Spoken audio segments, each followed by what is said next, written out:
your future. You have 5 minutes. The floor is yours. Merci, chers membres du comité, pour...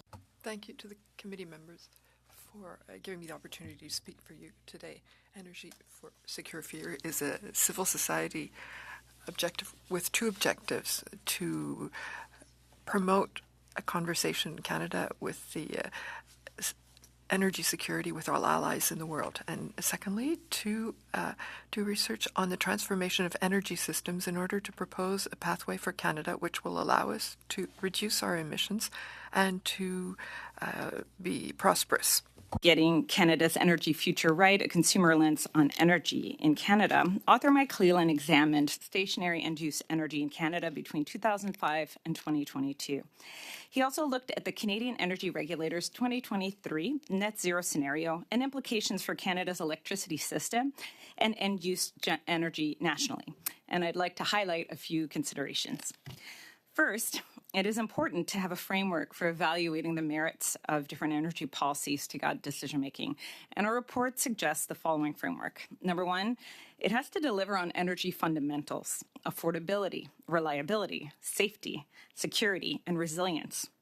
It must have social acceptability. This is a country where, Ontario gets 60% of its electricity from nuclear, and in another province, British Columbia, nuclear power generation was banned by legislation in 2010. And finally, of course, the system has to deliver on our environmental goals.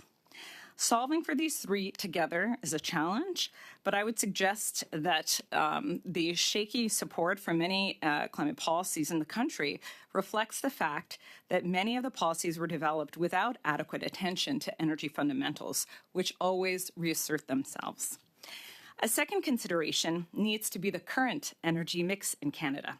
Today, electricity provides 22% of stationary end-use energy.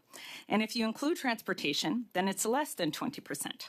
So when we're talking about replacing 70 to 80% of the energy currently used in Canada with the CER's combination of new electricity, new fuels, and the elimination of about 50% of demand, this is not a fast or low-cost proposition, especially in a country that has taken over 10 years to build 1 gigawatt Site C dam. A final consideration is how energy is used and the possibilities for substitution. In Canada, 67% of end-use energy is industrial. This includes manufacturing, agriculture, mining, etc. In some provinces like Alberta, industrial energy use represents 80% of energy end use, stationary energy end use. Industry's use of energy is what creates jobs, drives our international trade, and underpins our quality of life. Today, the majority of this industrial energy is not electricity. It is refined petroleum products and natural gas. These energy choices are driven by the nature of the industrial activity. And even in the CER's net zero scenario, natural gas and refined petroleum products still make up a larger share of industrial energy use than electricity. It is worth noting that the increased electricity use and the use of emerging fuels envisioned in that scenario is energy that currently does not exist. So when one examines what the CER proposes for changes to all end-use energy in Canada, combined with our other national goals of population growth, reshoring of manufacturing, becoming a player in AI, we are talking about the doubling or tripling of our current electricity system and related infrastructure. And while this may be theoretically possible to do in 25 years, assuming we overcome issues around availability of skilled labor, material supply chains, and regulatory approvals on the required scale, who pays remains the big question, where both households and businesses will have a limit to their ability to pay. And we don't have a lot of good answers on this.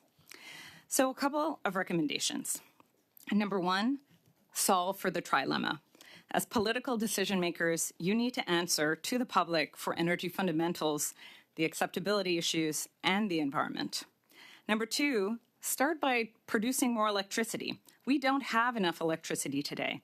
In 2023, as was mentioned, BC was about 2 Site C dams short of electricity.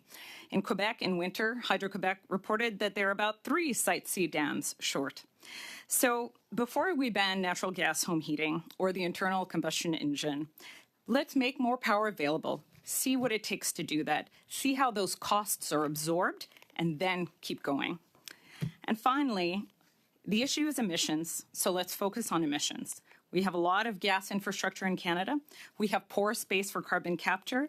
Leveraging existing assets will bend the cost curve and buy us time to build those new systems while preserving energy security and affordability. Thank you so much.